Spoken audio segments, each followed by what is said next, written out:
people, we are back. You thought you had me. 112. 112.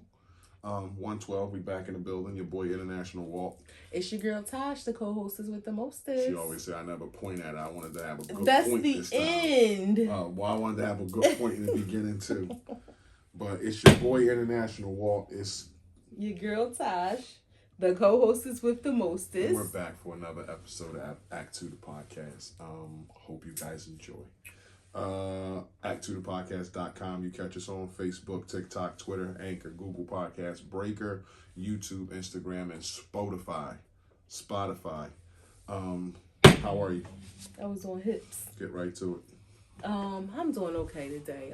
I'm happy to be here today. Thank you for having me on your as your most gracious co-hostess. I feel mentally I'm a 10. Okay. I like feel to hear that. Good. I feel good all over. I feel good. Is that Yep. Stephanie Mills? Yep. You and I have what others dream about. All right. Okay. She a little lady. She just did a couple interviews too. She was on Vlad for 2 hours and she was on Breakfast Club. Wow, legend. But yeah, I probably do know some of her other songs if I heard them. Just can't. That's probably her most popular. But I feel good mentally. I'm a 10. I had a great therapy session. You know, and some people have been asking me about therapy, and it's one of those things where you don't want to like keep pushing on people. But I love when people ask because it's like, oh well, since you asked. I was going to say you don't want to seem like the type that's being a therapy beater. Yeah, I ain't trying to beat nobody over the hill. I mean, we've talked about it enough, and I'm sure you see. But if somebody asks, I mean, since you asked. Yeah, but you know, because it was actually one of my coworkers. You know, she was asking me how I was, and I was just saying, you know, we have been having a rough few days at work, and I was like, you know, I had a great therapy session this morning. She was like, if you don't mind me asking, how long have you been, you know, in therapy? And I was giving her some information, and I can say it out. She doesn't know about the show, but. And I'm not saying her name anyway, but she, you know, in the last few months experienced some loss. She had a miscarriage. Her father just recently died, a cousin. So you watered down the product? I watered down? Yeah, that's what happens when you refer somebody to somebody else. Well, the product. But she doesn't live in this area. I mean, even though you can do it virtually, but no, she was saying that her doctor had asked her if she wanted to, and she said she had been thinking about it for some months, but she didn't know anybody who, you know, had been in therapy, and she just wanted to get some insight. And you think like, wow. All right, 2023, you don't know anybody that's ever done therapy? That's kind of odd. Because it's been like a train that's been running for a couple of years. But you think too, now she's from the Midwest, so it may be a thing that people don't talk about. Maybe it's not as popular. I don't know. That's still a thing too, where people still have the stigma on it. Yeah. So mentally, I'm a 10. That, you know, was a great session. Should I skip work this week? Work is a 0. You can't be 0. I'm a 0. I'm taking a 0. It's a dub. Can't take a 0. You can take a 7.5. Yup, put me there then. Okay. You can't 7.5. Yeah, that's enough of that. Financially, I'm a 10. Okay. Nothing, you know, there. And physically, I'm an 8. An 8? Yeah, I'm an 8. A solid 8 or like a barely an 8? Barely an 8, but I'm gonna take a 8. I'm like a 7.9. So you're stealing an 8. You round up, then it's an 8. So I don't want to be 7.5 because that's the lowest. So I'm not feeling my lowest, but you know, my back has been. I'm gonna get it right. I'm doing the things that I need to do, and I'm gonna get it back in motion. So. I think some of them exercises I was doing today would work you out. I got you. You never mind. How are you? I'm good. Something stuck in my fucking nose. I am. No. How are you? I'm good. Mentally, I am a 10. I'm back, baby. Mm-hmm. I'm back. Your boy is back outside, and I'm hitting these streets. No, you're not. Chill. You're going to slow down till you do some rehab. I'm back outside, but y'all ain't going to see me on the streets yet. Mm-hmm. But I'm back outside. I'm back at work. I'm back doing my thing. I feel good about that. So mentally, I'm a 10. Work is a solid 9. left my guys in charge, and they stepped up and did exactly what they were supposed to do. Saw the owners of the place in the last few days. They were happy with work that got done, so I'm super ecstatic about that. You know how, my name is on stuff, but they took care of it, and I appreciate them for that. That's cool. Finances, I would say, is a solid 9.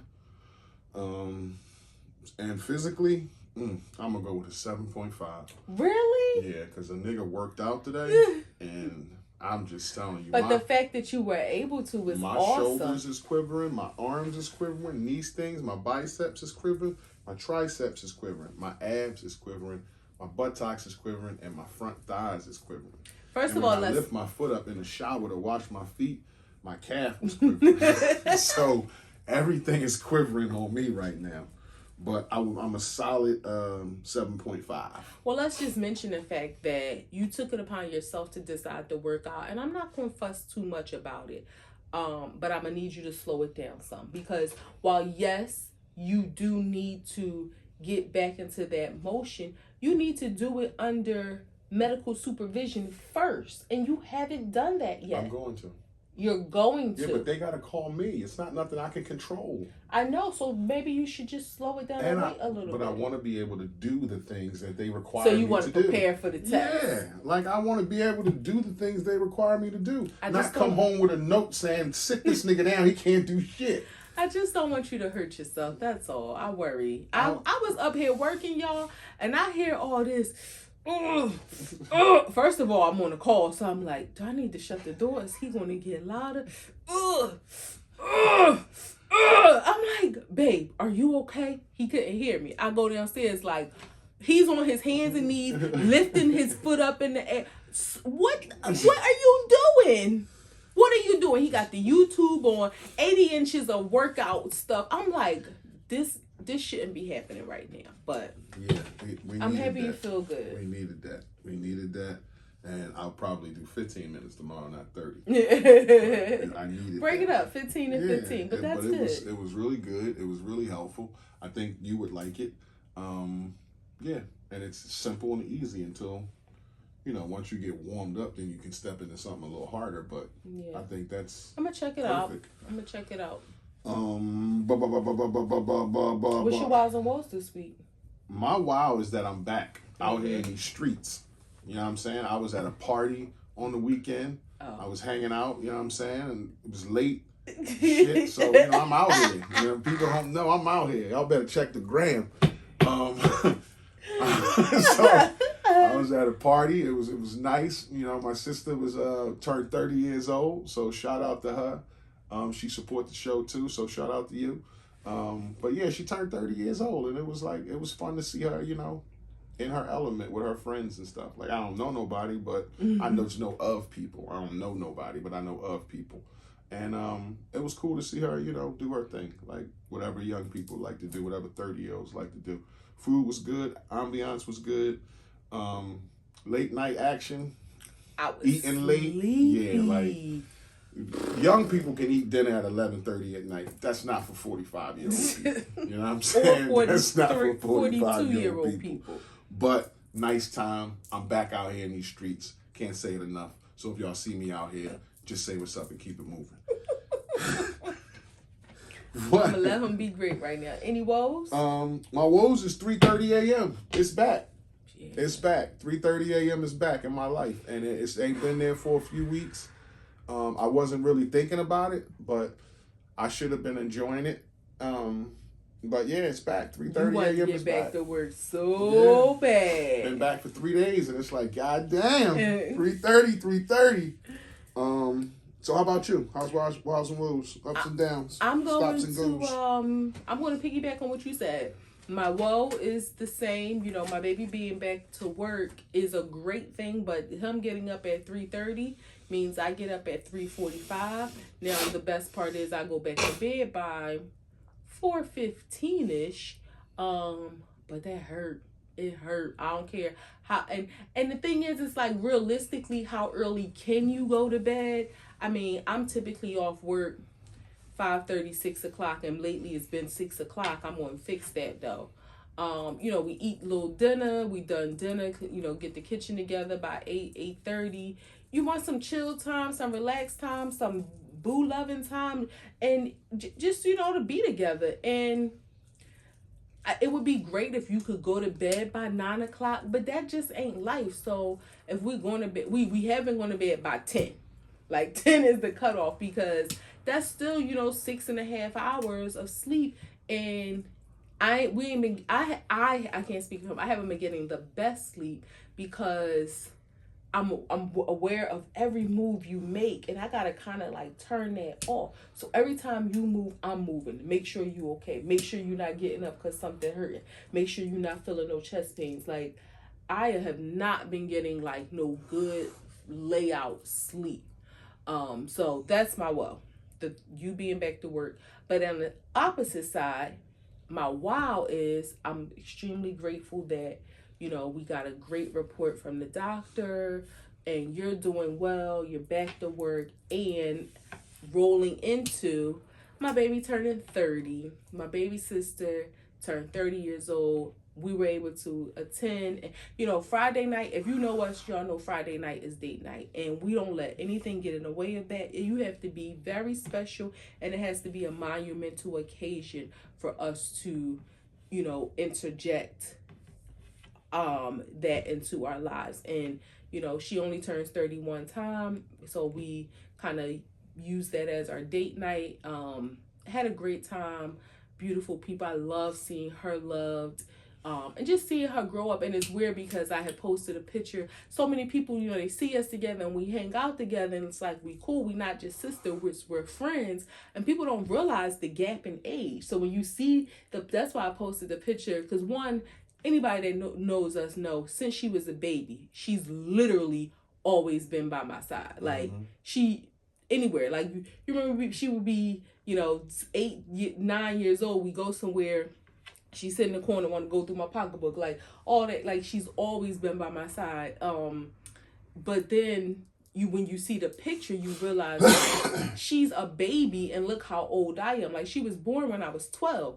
That's a big difference. Just as she grew up and matured. As you get older, that gap kind of changes because people get growner. But when you're young, it's a serious gap. Yeah, when you see that picture, you like, damn, like look how old you are. She's a baby. Like that kind of shit. So that's my baby, and she turned, and it was just knowing, where she is in life, where she's going in life, seeing her grow into the woman that she is. It just makes me feel good because I've always wanted nothing but the best for both of my sisters, all of my sisters, my nieces and nephews, and just to see her grow into that.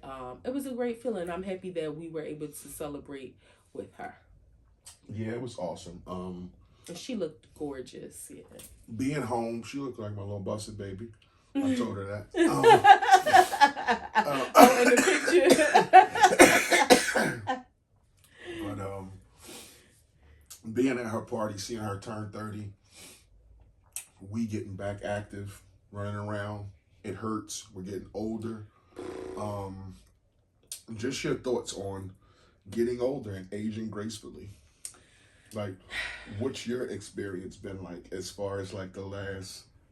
I would say I've seen you get older, and I'm not. Okay, you need some water? I got some. Okay. Not in a bad way, but I've seen you get older mentally, physically, emotionally, and spiritually in like the last 3 years.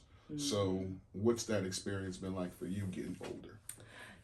And being okay with it. Yeah, well, I'm okay with it because the alternative is not to get older, and that ain't what I'm seeking at all. So I am appreciating getting older. It's almost sad a little bit because I feel like, and it's one of them things. It's like you always hear people say it, and you know it. I feel like the older I get, time is literally going by so fast. Like I just talked about, me having a therapy session, and when I get a reminder, and when I have therapy bi-weekly. So when I saw it, I'm like, I just had therapy like 2 weeks went by and it really felt like a week. Like Right. we both, he was like, what you doing weekly now? I'm like, no, I thought the same thing. Like time feels like it's going like this. Because it And is. I know, but you don't feel it as I'm feeling it more. So that as I'm getting older, Right. I'm more aware of how quickly it's passing. Yeah, you was just sitting on the couch and didn't know how fast 8 minutes went. Yeah. So that, yeah, Like, that is time like, goes quickly. that clock ain't Especially slowing when you down. have shit to do.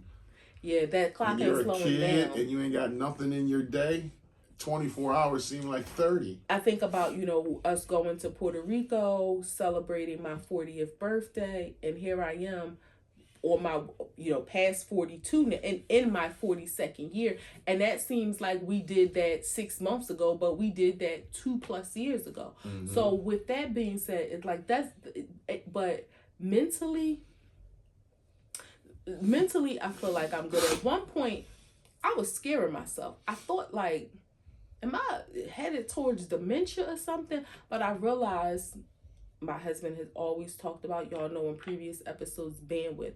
I was exceeding my bandwidth. And I can say that now in hindsight and feeling sharper mentally. And I think that may happen to people sometimes in life where they have so much going on, they probably make themselves mentally sick if they're not aware of it and they don't stop it. Of Because course. that's what it was to the point I wanted to see a neurologist. Like I forget where we were, but it was like it was something shown on the TV and I clearly I know how to read. I knew what it said, but I read something completely different.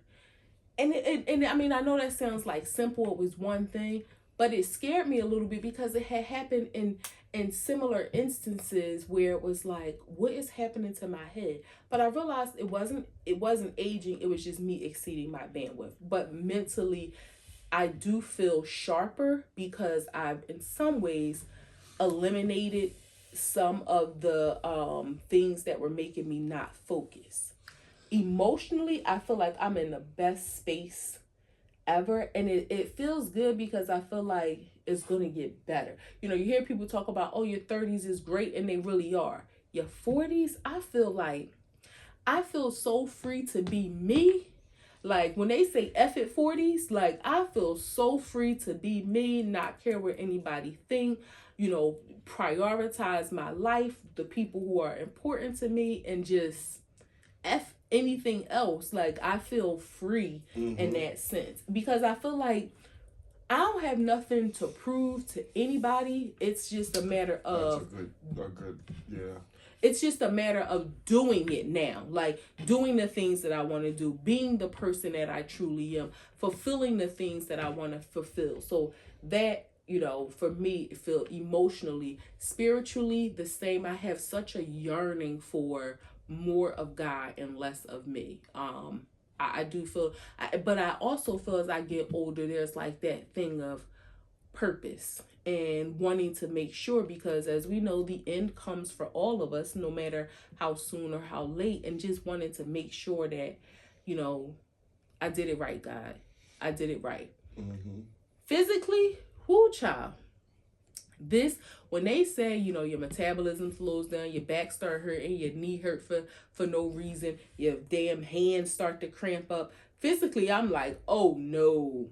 I gotta figure out like how to combat this. Like I need the Benjamin Button on this. Like how do I? That's like the aging gracefully where you sit and you're okay with that. Like for me, I emotionally, like I've had gray hair in my beard since I was 35. Mm-hmm. So it's not like a thing to see the grays in my hair, the grays on top. Like it kind of. It makes me feel like I've lived enough life where I'm a little bit wiser. Mm-hmm. Like the not so much having a lot of information, but I've been through some things and I'm wise about some things. Mm-hmm. I kind of know when you talk about purpose, for me, it's not necessarily a thing. It's just to focus on what makes sense to me, what I care about in life. Mm. Like anything that I can't control or don't care about with my whole heart, like I don't really have an attachment to it. And that is whether it's this house, whether it's these cars, whether it's money. Like, People. yeah, like it doesn't matter. Like it also makes me think about not purpose, but what is what is legacy. And I always wanted to be like, no matter what I do, like it's not who I am. And if I go, as long as my daughter can say, he was a good dad to me, and as long as my wife can say, he was an excellent husband to me, that's all I really care about. Like that's my purpose as far as me being here, and that's my legacy as far as if I had to go. So Yeah. that's what I think about in aging, and as far as like the physical part, yeah, I want to be more active and get a toned body, and I don't need to be like Muscle Man Jones, but I want to be, active and be able to do stuff and jump up and run upstairs if I want to, and that Not kind of be shit. like, Yeah, not be out of breath or pull a hamstring. So I want to be that kind of active, and that makes me start thinking about quality of life. Like, do you think yeah, about quality of life? I do. It's weird you say Whether that. it, I'm sorry to cut you off, but whether it be like injuring ourselves because we're doing too much, or we gain too much weight and we injure ourselves because we just older now. I think I was thinking the other day, like when you see people walking with canes or a little hitch in their giddy up, Mm-hmm. or A forever whatever limp. it is, and you think to yourself, I mean, unless they were born that way for some reason, but or had some injury, and I'm mainly people with canes and stuff. Like they ain't always walk like that, or they ain't always had that type of limp or something. Like it comes with age, it comes with time as your body experience different elements, and you think. Who are we to think that we are exempt from that? Now, not to say everybody will have a cane, but that's not to say that something may not happen that requires us to have some kind of device. And you think, sheesh, like, oh my God, when is that time coming? I hope that Mm-hmm. time ain't coming for me. But I definitely think about quality of life. And that's why I have, you know, oftentimes in and out, focused on health more times than other. But I never give up on focusing on that because, and I say, I've said this for years to my husband, like, of all the things that people can die from, like, you don't want it to be your weight or food. And when you think about, whether it's your grandmother or grandparents, I should say, or great grandparents, it ain't many people that's living into their 90s that's like really obese. No, So I mean, it is not a lot something of when you old think, fat people. yeah, when you think about quality of life, you think to yourself, I see why people get older and they do things differently. They eat differently, whether they experience, and a lot of times I know they may have experienced health issues, so they develop high blood pressure or high cholesterol or diabetes or something like that, so they have to make a change. But I would like to have that mindset without it being the ramifications of something negative happening. Right. Like I want to do that. But one of the things you mentioned about realizing your wisdom, I realize as I get older, like we can think we're so wise and we have all of this information to share and wisdom to But impart that's to. different. That's what I'm trying to say. You can have information, but don't know what to do with it. But what I'm saying is, you have all this wisdom to impart to people. And I feel like the difference between your 30s and your 40s is that in your 30s, you're constantly sharing what you think is the right things and all that. In my 40s, I feel like I'm quieter. I'll share as needed or as asked, but I don't have a whole lot to say. And That's where I think the adjectives matter because, like, it's not wisdom at 30. You think it is. Right, It's that's just what I say. You information. think, Yeah. well, and it's Like a you're difference not between wise. knowing stuff. I think you have some wisdom based on your experiences. Now, not everybody, Right. but you can have some wisdom based on what you've experienced in life and things that you've learned through those experiences. But you're right, as you gain more, but I just feel like the more wisdom I feel like I have, the quieter I've become. And that part of that wisdom is just knowing when to speak, when not Yeah, to. it's like a feeling of I'm reserved. Mm-hmm. Like I don't need to be the loudest person in the room. I don't need to talk. And it's feels good when you can be around somebody who understands that. Yeah. Like we can be in the same room together and it be quiet. And enjoy a comfortable yeah, silence. and it's not yeah. like it's a beef. Like damn, why he ain't talking or why she ain't talking. Like we can talk if we want, but right now we neither one of us have nothing to say. Yeah. But we still can be in peace with that. Like that's a cool thing. One of the things you also mentioned was about your gray hair, and I know there are a lot of women that do, and I don't think it's a right or wrong thing about it. I don't have no qualms about my gray hair, maybe because I don't have as many as some other people, but I know like a couple of my friends, like they'll dye it and stuff. I don't really care to that level. Like, yeah, I don't really care to that level. I don't even pay them any. It's like I know they're there if I'm looking, but I really don't pay them that much attention. I still think you would be smoking hot if you had all gray. Yeah, like you dyed your hair gray for me before. So well, yeah, but I mean like my natural grays, like, and it made you look older. But the fact that you are older and it's natural, like. That's sexy as hell. I love when women have like that natural silver gray hair. You like a silver fox. Combs in place. I said clone. Yeah, I don't know what you're talking about there. That's what threw me off. But how have you been aging gracefully? Like, what have you seen about yourself other than your gray hairs? Well, I think, like I mentioned, the wisdom part of it. I think. What do you think you're wiser about? I think I'm wise. Things or you? I think me and relationships and just a little more wisdom about life. Like I think, and it probably, I think I'm more emotionally wise than I've ever been in my life. Like that's where I think you gather this information in your 20s and 30s, and in your 40s, it's almost like you can't get wisdom from information. You get wisdom from experience. Yeah, we said that. Yeah, right. Yeah. So the things that you go through, the shit that's happened to you, how you've been kicked around or may not have been kicked around, forms that piece of wisdom. Right. So I think that's where I have learned to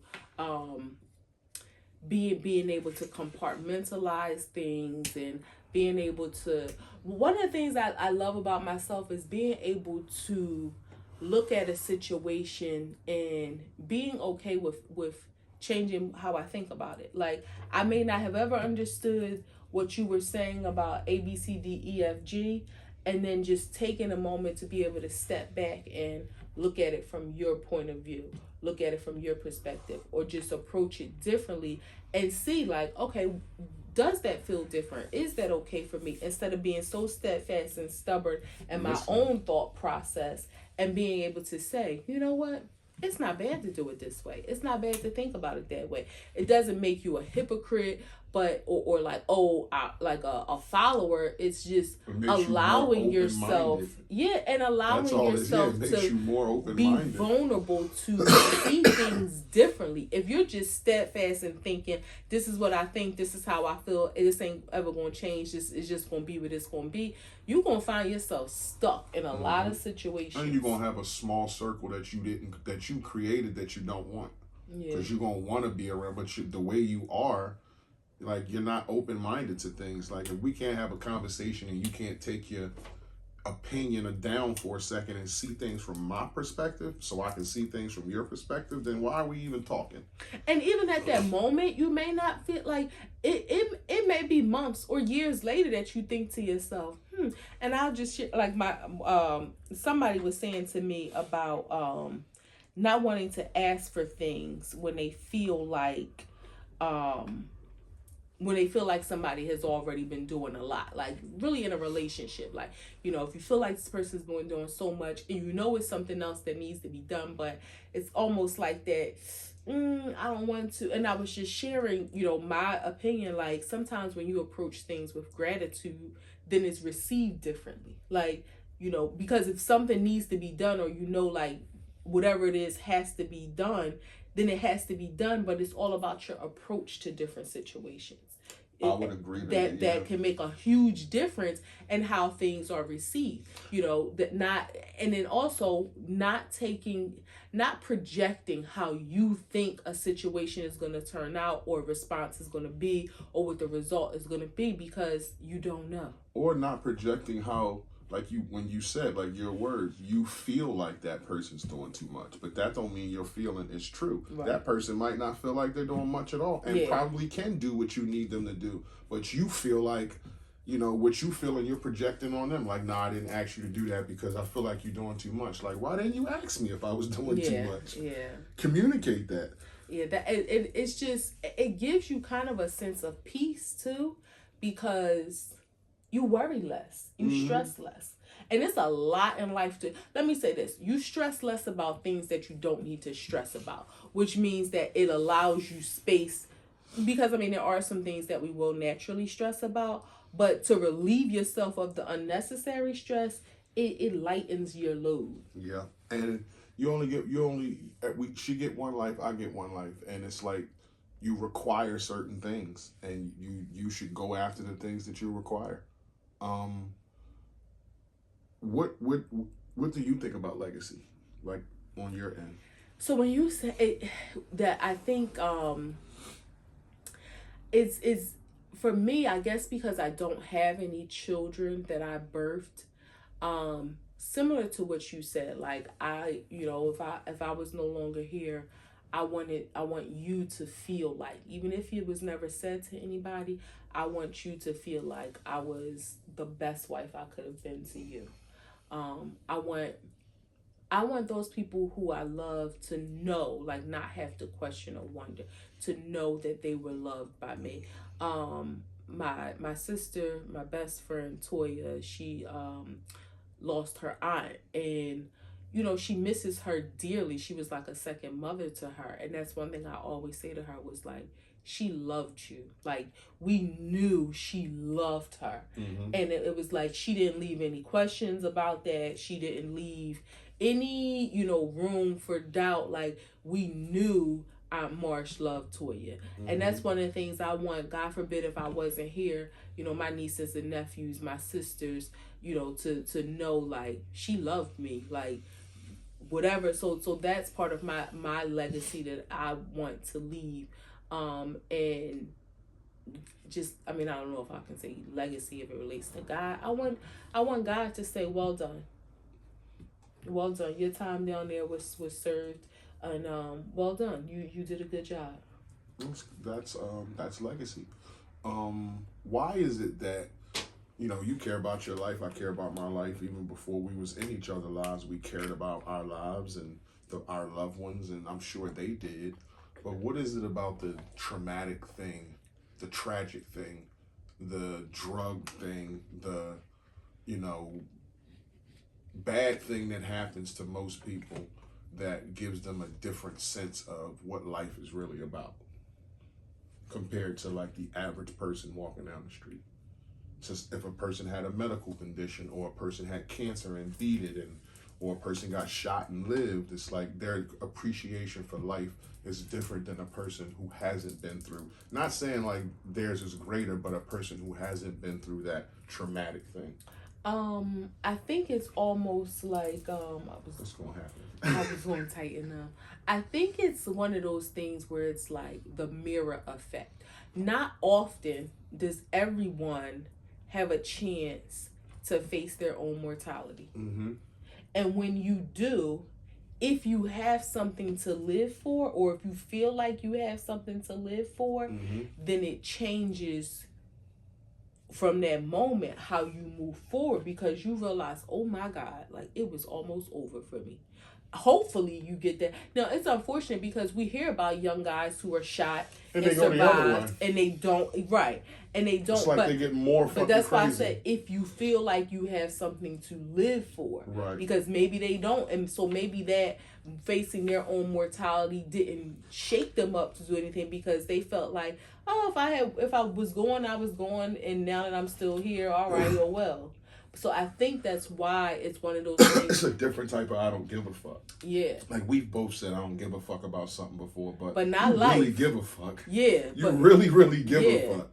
but where like the person who hasn't experienced those things, yeah, we all know we're gonna die, and nobody thinks that they're invincible where they're gonna beat death. But it's, I mean, unless like, you know, you have some sort of anxiety where you're walking around thinking about it all the time, you're not really thinking about your mortality. Now, what does get scary also, in addition to you facing some sort of trauma, whether it's medical or something happening to you, is when you start to, a couple things, I'm sorry. When you start, your friends, and siblings, parents, yeah. well, no, first, yeah. your friends, and parents. Well, no, I'm saying your friends' parents. Okay. I mean, your parents too, of course, but I'm just saying your friends' parents as well.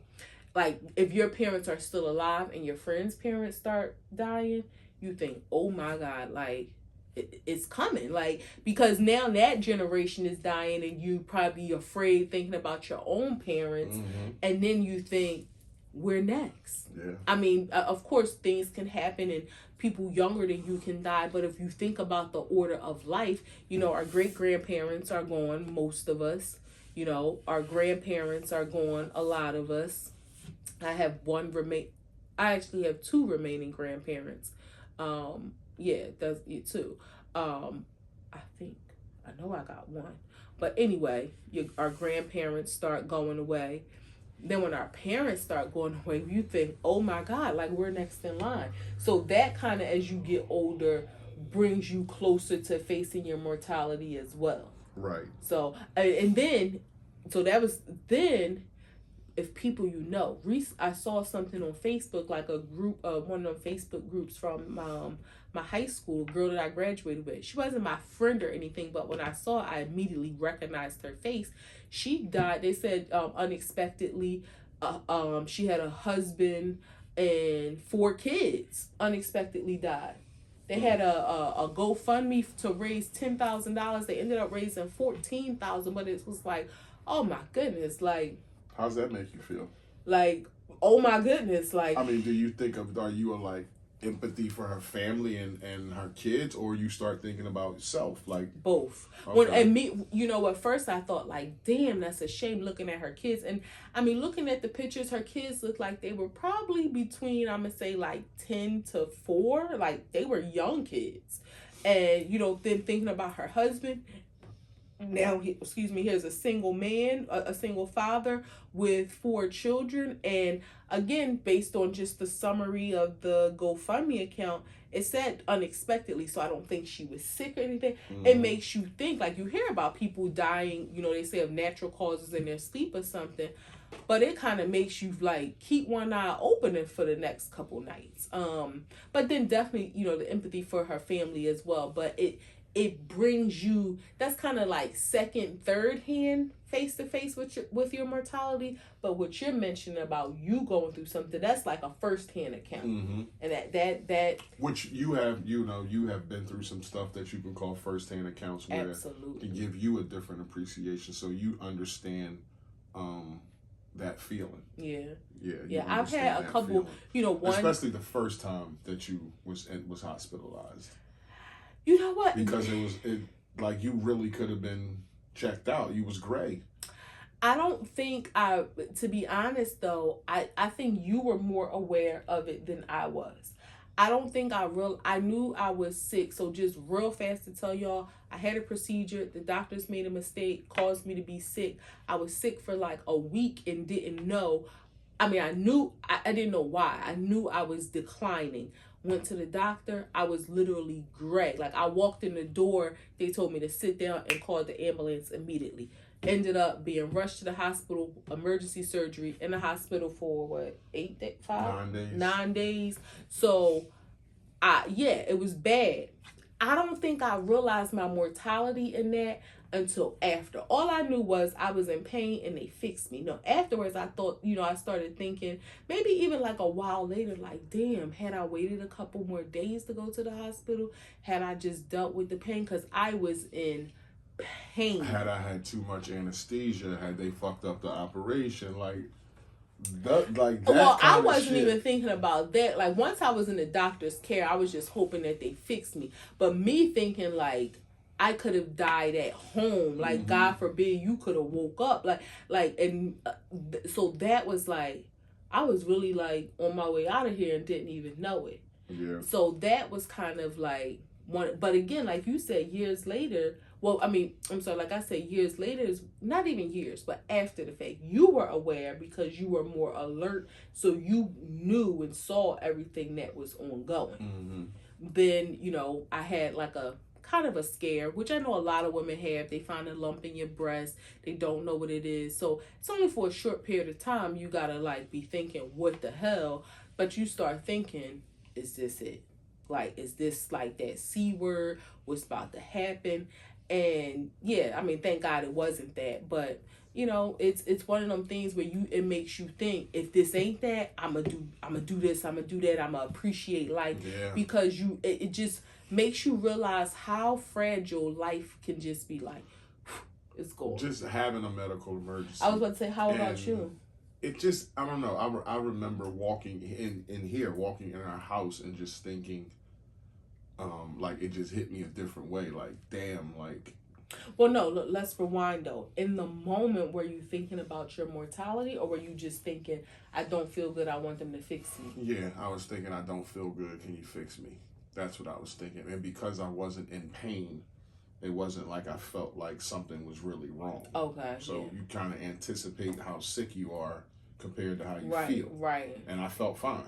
So it was like I got a little discomfort, but I feel fine. I don't feel like I'm checking out. Yeah. I don't feel like that at all. So yeah, Did my reaction scare you? Yeah, your reaction scared me a little bit. A lot of bit. But again, I couldn't grasp in the moment what was happening. Everything was like happening so quick, and I just didn't want to be separated from you. I think that was more the biggest thing. Like, I don't want to be more scared than I am. And if y'all separate us, I'm gonna be a terrible patient. Yes. I'm gonna be out this motherfucker. But yeah, in the moment, you just feel like, I want to be with my wife. I love her, but you can't grasp what's happening to you. Right. So you wasn't facing your mortality at that time. Coming home and opening the door, and it's just thinking to myself, damn, like, this is our home. Like, we fine. We got money. We just like the dumb shit. It was just like I don't care about none of that. Like, she almost, like you said, I almost checked out of here. So it was like, I ain't, like, it's just a weird feeling of, she could have been walking in here by herself. You know what I'm saying? So it's like, damn. And those times where you were in the hospital, I felt like that, coming home, having my moments, like being strong in front of you, and coming home and releasing and crying that my wife is in the hospital, and sitting here by myself, just thinking like, man, like, she gotta come home. Like, I don't want to fucking be here by my damn self. Like, and that's when we was living in our other house. But it was like, that kind of shit hits you a different way. Yeah. And it's weird because even, in situations where I've had, procedures done and had to have anesthesia, it's this feeling that comes over you where you start to think like, and I'll speak for myself. Where it's like, even though this may not be a life or death situation, like I'll use last year, I had my gallbladder removed, which wasn't a life or death emergency. But just when you about to have the anesthesia, you think like, this could be like the last time. Putting me in a coma. And it's almost, for me, I felt like maybe I tricked myself into like, I gotta just be calm, because if I freak out, they're not gonna do it.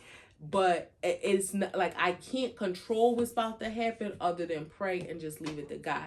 But thinking about you, like, I don't want my husband to leave this hospital without me.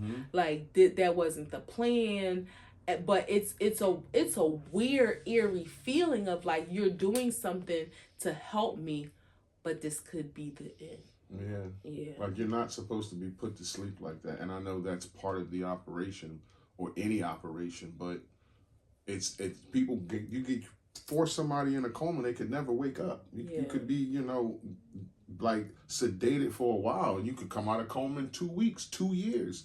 Who knows, like how your body reacts to that It's shit. so weird because you think about families where that has happened. People have heart attacks when you fucking are under anesthesia. People have strokes. People have seizures. Like, it's a ton of shit that happens when you're under drugs like that. You mentioned coma. It's weird because you think about situations that have happened where people have awakened from a coma in, so many months or years.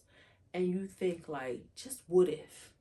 Would have, and I'm not saying like this is not to shame any of the families that may have made a decision to pull the plug or something, but you just think, what if they had pulled the plug last week and here, like, it's been 9 months and this person woke up? What if at the 6 month mark they decided? It's just like, oh my, I couldn't. You will kill yourself worried about shit like that. Yeah, it's either a decision you have to make, whether you have reconciled and made peace with your loved one and let them go, or you haven't. That's the question. Either you made peace with it or not. And if you didn't, I understand. You can be like Terry Schiavo. He's 17 years like that, and I understand you still holding on to hope. That's your fucking child. Like, I don't blame you at all. Yeah. So yeah, I get it. Like, I get it. Us being in our home and being here, do you think we move again? I think so. Not for, I mean, we were in our last home for 14 years. Okay, so I'm 45 now, you 42. Let's just say 15 years here. How old am I? 60. And how old are you? Almost 60. We moving again? I would think I mean, not saying definitely, but I don't see this as being our forever home. I think in those years, we'll find a place, whether it's by the beach, somewhere, a farm, rural like area, maybe, a deluxe apartment in the sky. But I don't want to be with old people that's like, okay, we got to get a rancher now because we can't go up no more than 3 steps. No. But I think that we need got one solid one floor more with no thresholds because we trip. No. Like, I don't want that. I think if we did, it would be one more move. I love our home. I just think like it'll probably be one more in our last, our final chapters. One more hurrah. Yeah. What have you learned just through reflection or something you learned this week? We had a bit of a reflection period this week. What have you learned from that, or just something you might have brought to the table already? One of the things I learned, this isn't like no aha moment, but one of the things that I learned in relationships is that a lot of times we try to interpret what the other person needs from us, and we try to think how we can help a person. And one of the best things to do is to simply ask, what do you need from me? How can I help? And that can solve a lot of unnecessary stress. It can it just breeds a different sentiment and creates a different vibration when you're not assuming. Like, we all want to help people that we love if we see they're in distress, or if there's tension between you. But stopping for a moment and ask, like, what do you need from me in this moment? And this ain't no relationship show. We don't give out relationship advice, but I would suggest this for anybody, whether you're a couple, whether it's with a friend, family member. What do you need from me? How can I help you in this moment? What is it that you're looking for? That can really help. And then when you ask, be willing to do. And I'm not talking about you need $40. I'm talking about I'm talking about on an emotional level, on a mental level, and and have somebody be open to somebody asking you that. And sometimes you may have to think like, so like what can I do to make you feel better, or what can I do to help this situation, or whether it's tension, like what can I do to help bridge this gap?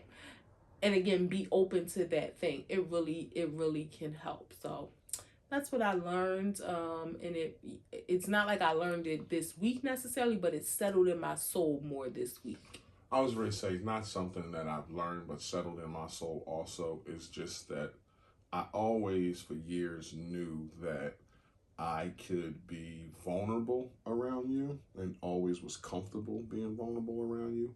Um, Even scared, but it's like going through this situation, it's like just to piggyback on what you said, asking and communicating what one each other might need, not necessarily us, but whoever, just communicating between each other, asking what you need can alleviate a lot of tension. And for me, it's like I can't even explain, like you never, like I knew this about you. I knew I could be vulnerable and scared around you, but it was just on a different level.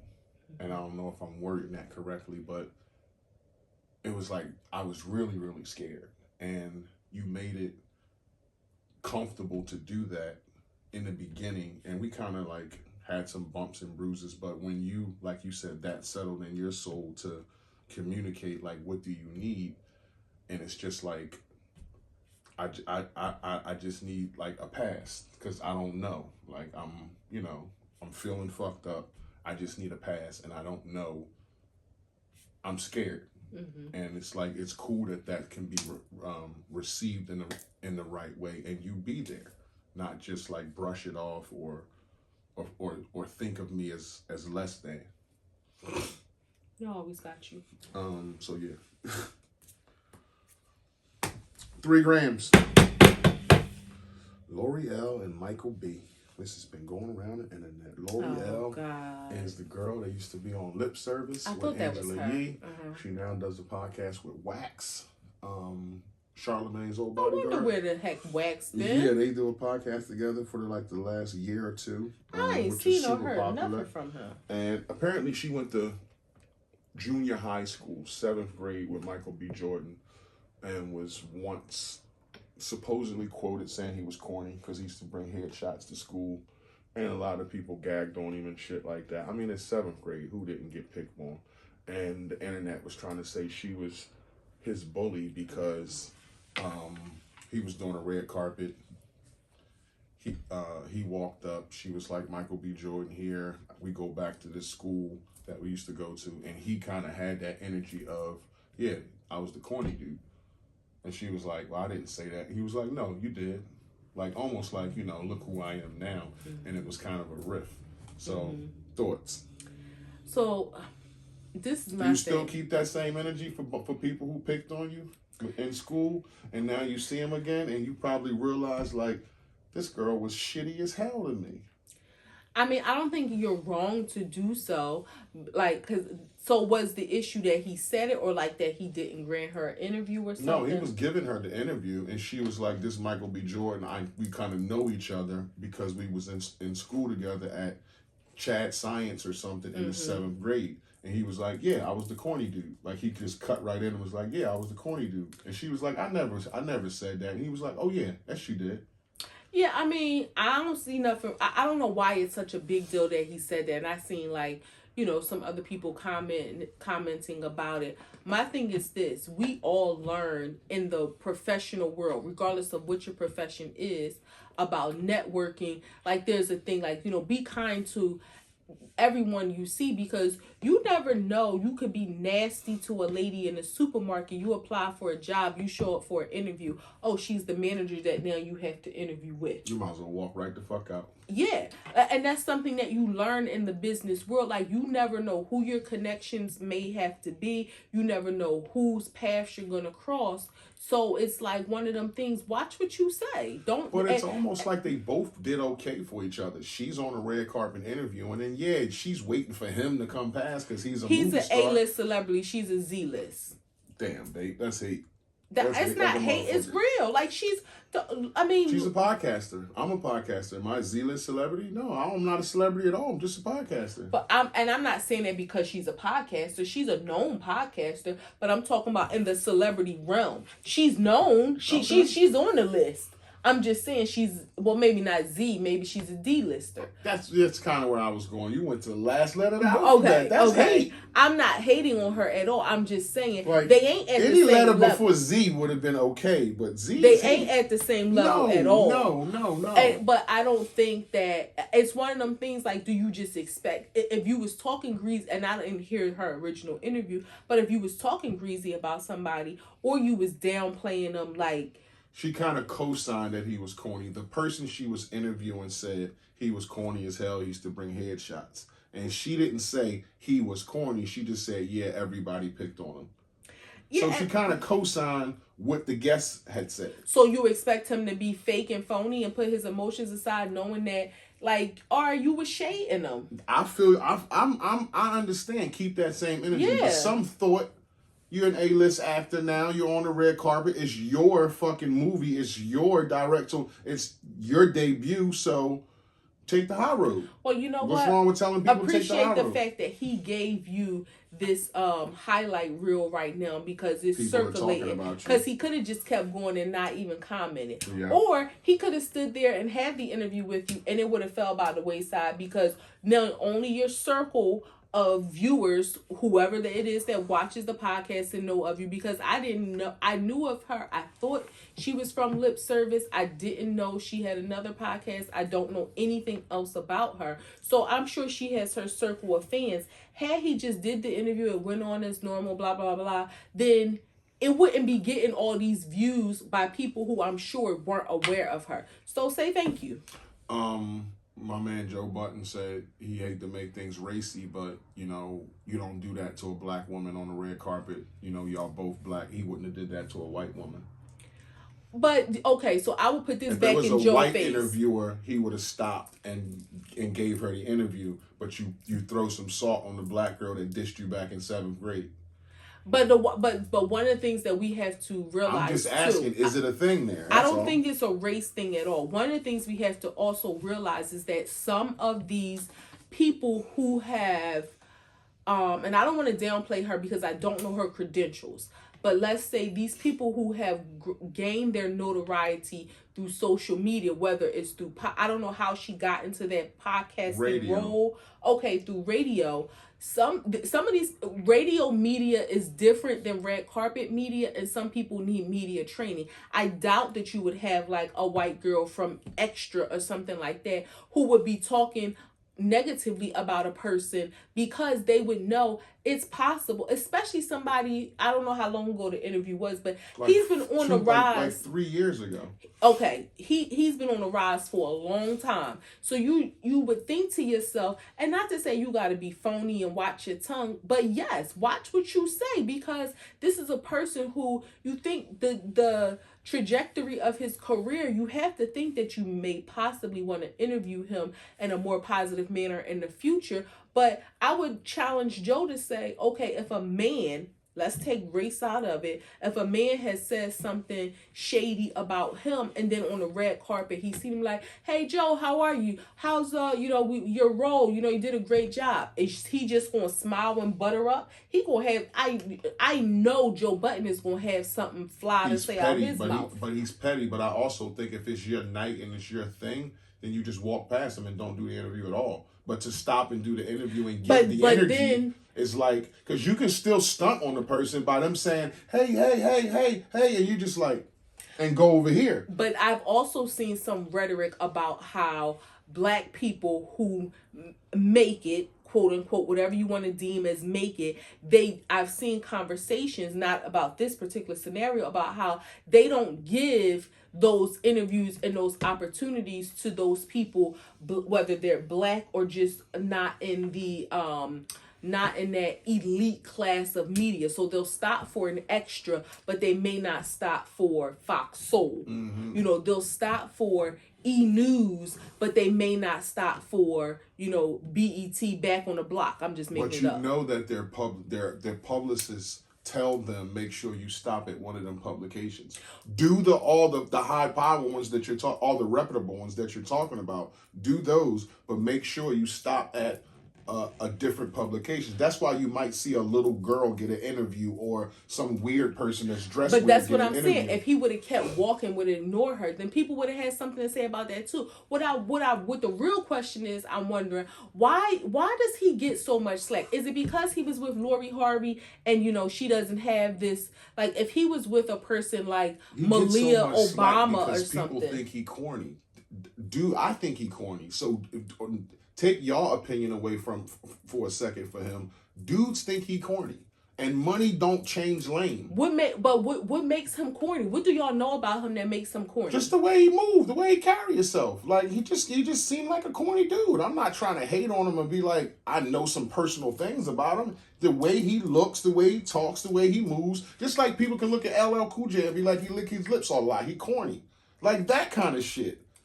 I mean, I do. Like you pandering to the women with that, you know what I'm saying, licking your lips and all that. Come on, bro, you corny. That give you a corny vibe. You know what? I don't think of him as being corny. I think one, he doesn't.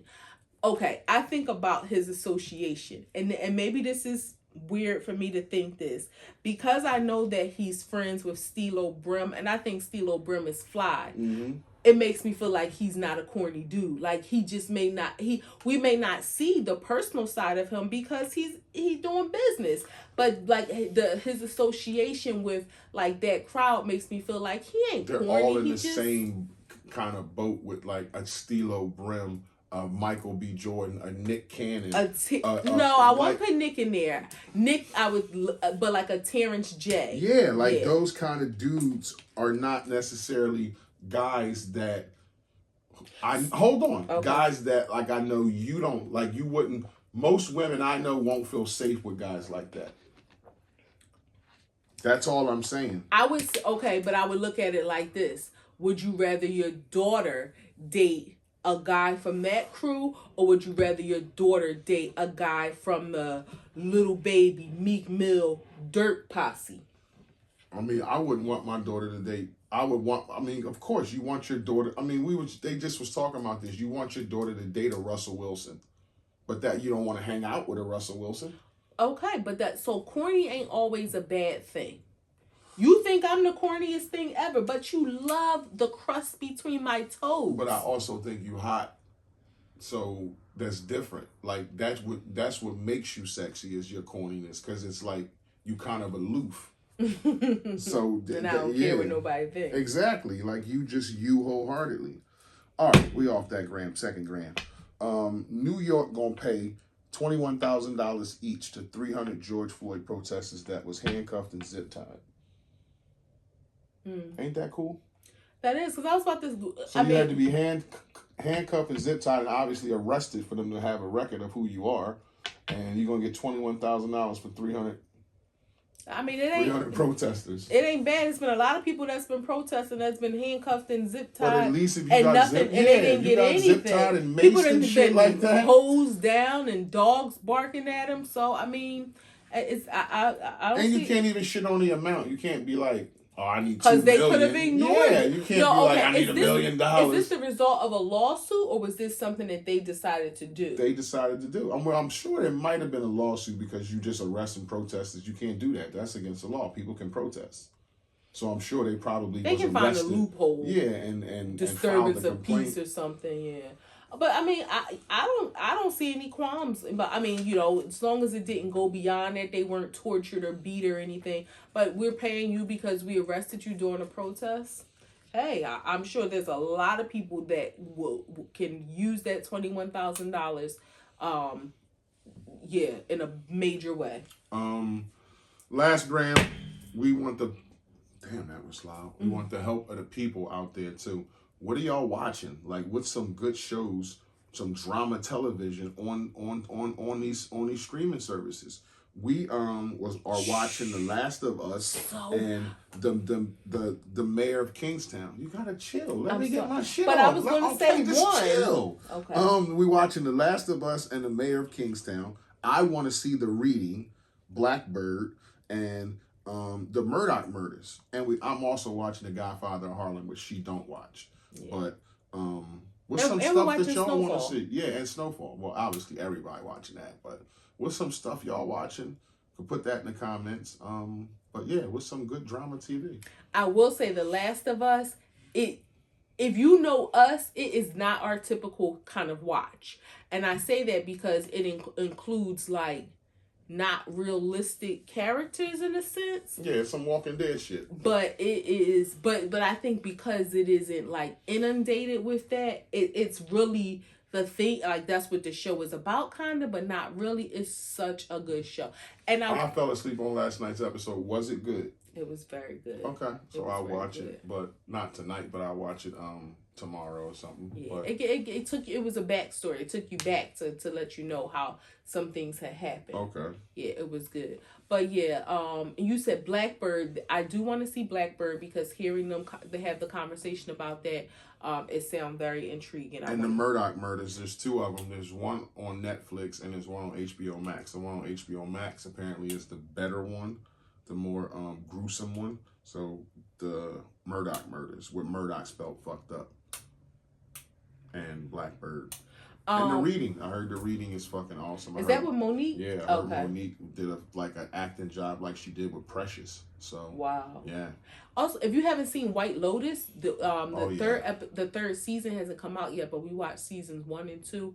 Very good. Poker Face is also Poker good. Face. Poker Face is also great. Yep, my girl Natasha Lyonne. Yeah. Poker Face is awesome too, and that's on Peacock. Yeah, I like Poker Face. I like her a lot. If y'all will know her from Orange is the New Black if you watch that. Yep. Mayor of Kingstown, that's on HBO Max. No, that's on Hulu. That's on HBO. No, that's on Hulu. I don't know. Mayor of Kingstown is on Hulu, but Look it up. That's with Jeremy Renner. That's a fucking awesome show. Yeah. Awesome show. So yeah, if y'all could put some shit in the comments, that'd be great. And that's it. It's the wrap. It's your boy International Walk. It's your girl Tosh, the co-hostess with the mostest. Another episode of A2TP Podcast, episode 112. Catch us on act2thepodcast.com, Facebook, Instagram, Breaker, Anchor, Google Podcasts, Spotify, Twitter, TikTok, YouTube. I said Instagram? Yeah. Okay. All those spots you can find our faces. If you fuck with us, you fuck with us. If you don't, you should. Peace. My pen should be